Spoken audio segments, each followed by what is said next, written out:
Ever ask yourself what happens when a control freak meets utter family pandemonium? Or when a low-grade fever develops into a full-fledged power play? And yeah, when being told to F off by your husband is the season's biggest highlight? Tune in, because this soap doesn't just rival reality TV, it shreds it to pieces. What you're about to see makes a peaceful day at the park look like child's play. And believe me, the way these disasters unfold, you won't want to miss it.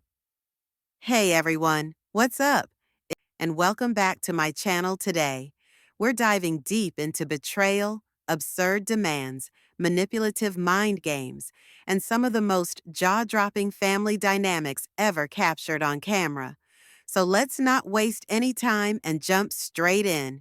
Christine, unfazed, tart, and legendary. Her reply when Kody told her she couldn't go anywhere? Iconic. And then there's Janelle telling Kody to "foff." That is not only great TV, it's best entertainment. Robyn's entire routine about receiving several marriage proposals? Get serious. Where's the proof?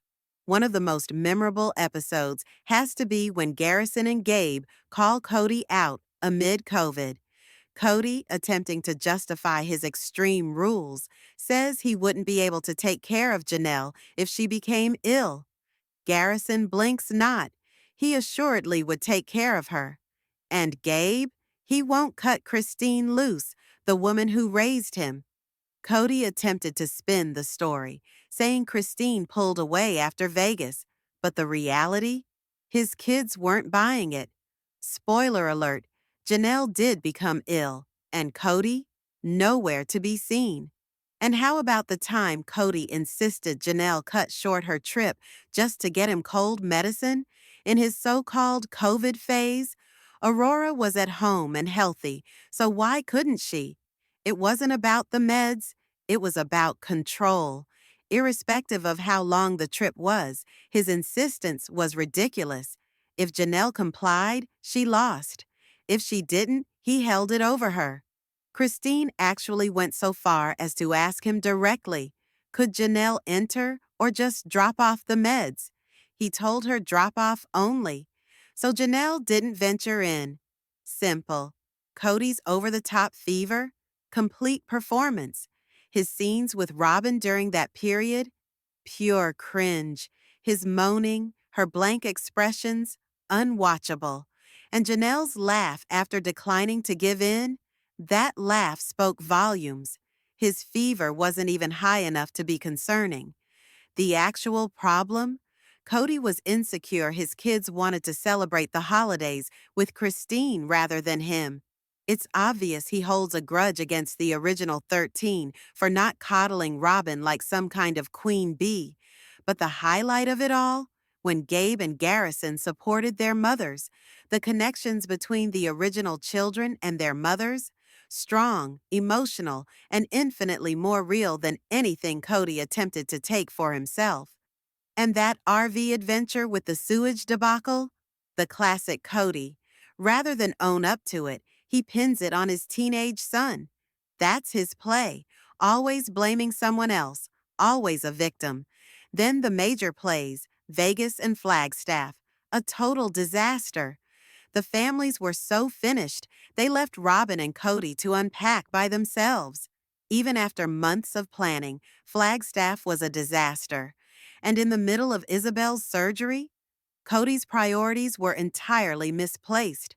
With all the family support and even a nanny, he still opted for distance.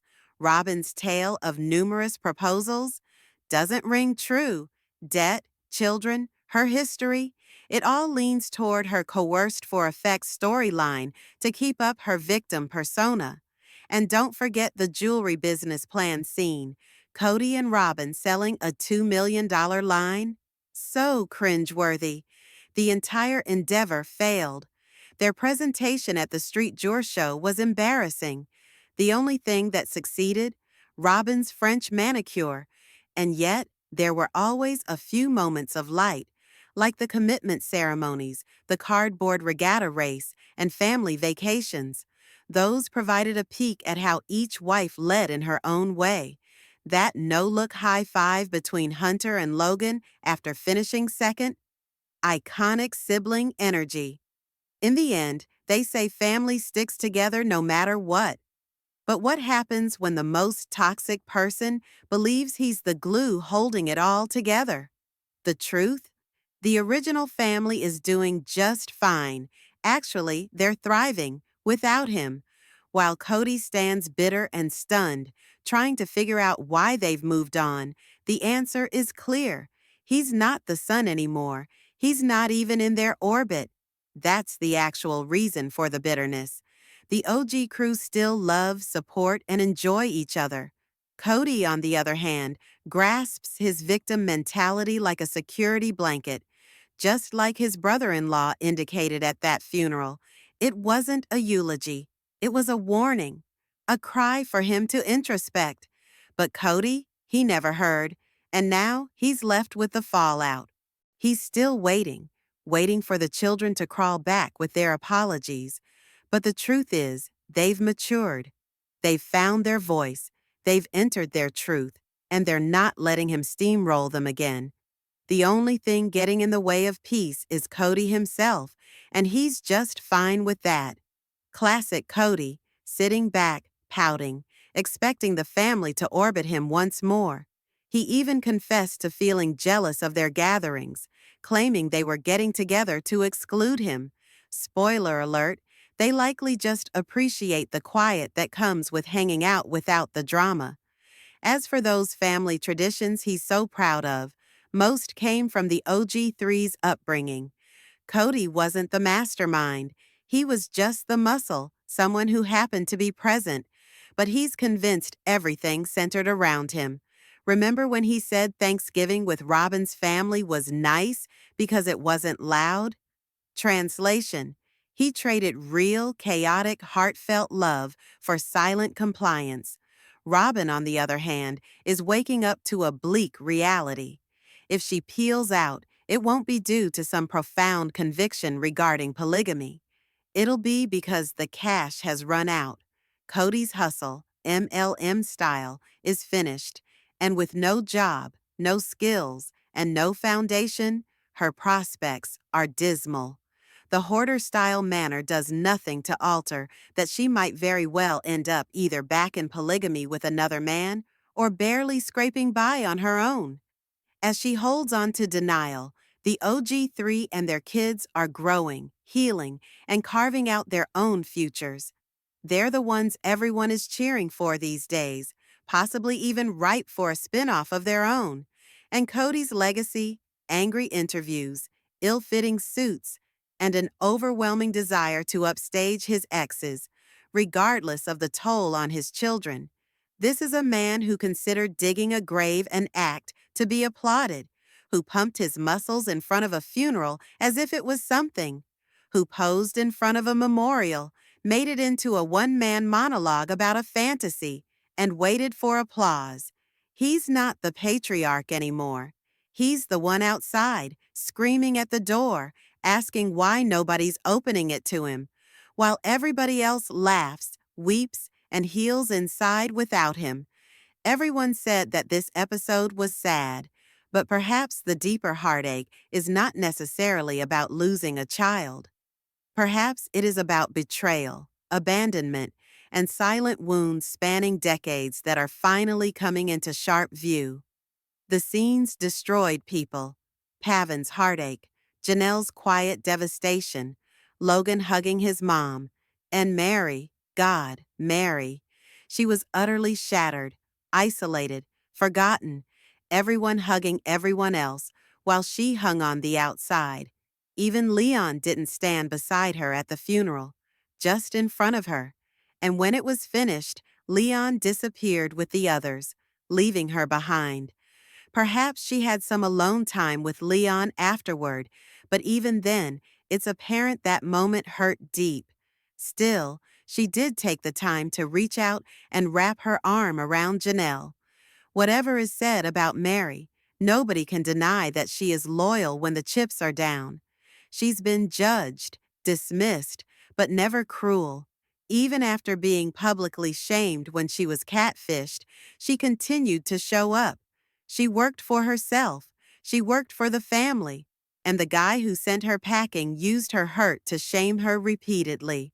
Leon hasn't been exactly nice either. Their adolescent tantrum over not having a full sibling was not empathetic to what Mary had to endure. When Mary attempted to heal after the catfishing, Leon's response wasn't merely cold, it was heartless. Yes, children become upset when they witness a parent hurting the other, but parents are human beings too. They can make choices, even errors, without being forever punished. Leon's bitterness just went on and on. Kody naturally wasn't helping. He leaped in, took sides, weaponized the moment like he always does. He could have tried to mend that breach, but instead he spread it. Typical. Now, regarding Kody's bereavement, yes, it exists. Anyone would be destroyed by losing Garrison. And watching his brothers bury the casket, that had significance. But then there were Kody's speeches, and suddenly it was a one-man show. The dream monologue, the melancholic songs. There was hardly a mention of Garrison himself. Everything was about Kody's sorrow, his spotlight, his story. This was not grief. It was a performance. The actual tragedy is that when Garrison needed his dad most, Kody was not there. And now the burden of guilt is his to bear. Uncle Tim was right in saying, a mother's sorrow and a father's regret. That glare he directed at Kody? Not subtle. It was a warning. What's really heartbreaking is that Kody still hasn't taken this opportunity to learn. No move towards healing relationships with his first kids. No reconciling. Just the same old ego, the same aloofness. Still acting like a victim. Still misunderstanding. The funeral optics were impossible to overlook. Robyn's children only appeared when the cameras were rolling, and that wasn't something that escaped people. Life is hectic, and it's okay to be absent. But this was more the case of appearance over reality. Then there was Christine, totally shattered, crying publicly at the grave. That hit like a train. This installment wasn't sad. It was a raw, uncut gut shot. Actual sadness, actual hurt, and actual breakage laid bare. Yes, Kody was devastated. But the fact remains, too, that he dug this grave long before the funeral. Those facts can both exist. Harm doesn't cancel out the grief. If anything, it highlights that the harm counted. What if the so-called family leader is the one who's destroying it all along? Kody's insecurities run deeper than most realize. Strip away the dramatics, and what's left is a deeply insecure man who knows, deep down, that his sons have become better men than he ever will be. As they matured physically and emotionally, he stopped seeing them as his children and started seeing them as rivals. His resentment only grew with their closeness to their mothers and each other. When he pushed Janelle to make her sons leave the home, it wasn't discipline, it was jealousy. He began to belittle them, trying to emasculate them, even in public. And at the funeral, his actions were almost comically obvious.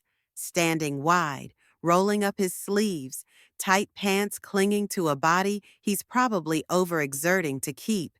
It was all intimidation theater, similar to how someone would try to chase off a bear by puffing out.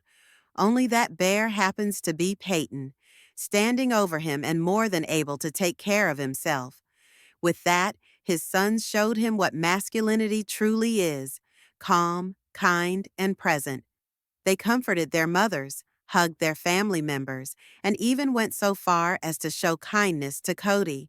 It was a stark contrast, maturity compared to ego, and Kody couldn't take it. Instead of viewing their strength as a sign of good parenting or good character, he viewed it as a threat. Instead of feeling pride, his response was competition. His sons became rivals, not reflections of himself. This saga of a family will be parsed for years, but the two who most need to get it, Kody and even Janelle are still in the dark. They both appear to feel they're somehow being unfairly judged for just loving one another. But here's the truth. Love that destroys all those around you is not love. It's dysfunction. If Janelle actually loved Kody in a healthy sense, she wouldn't enable this slide. She'd be a bridge, not wreckage. Mary's divorce and how the OG3 came in to bail her out financially established a precedent as well, one of enabling. She got so used to being accommodated that she started to expect it from Kody's children too. That's not going to turn out well. Kody has now set the example of how not to be a husband or dad. At the same time, the OG3 moms get all the praise for raising level-headed, empathetic, and emotionally smart children. And then there is the religious culture that tactfully nudges young men out while they begin being potential competition for wives. Kody is part of that apparatus, a man attempting to keep patriarchal dominance by pushing his sons aside. That moment where he physically tried to block Peyton from view? Classic insecure alpha posturing. But good luck outflexing someone who's 6 feet 5 inches and 250 pounds. Still, Kody doesn't see it. He demands everyone else be accountable while exempting himself. Even when he admits fault, it's either a joke or a half blame on someone else. That's textbook narcissism. He truly feels he's the victim, believing that his adult children have turned against him with the influence of their mothers. He fails to realize that they are independent adults now, with independent minds, values, and boundaries. One of the most revealing moments was when he confessed his greatest sin was not loving their mothers. As if that somehow explained or justified all those years of emotional distance. And then there was the funeral, when Logan stood over him and held out a hand to help him up, and he refused it. That wasn't strength. That was pride. That was a narcissist denying kindness because it hurt to be weak. And now there's rumor that Kody may be on the juice. The prominent brow, thick neck, gravelly demeanor, bloated stomach, and over-the-top aggression all indicate somebody desperately clinging to youth, virility, and dominance.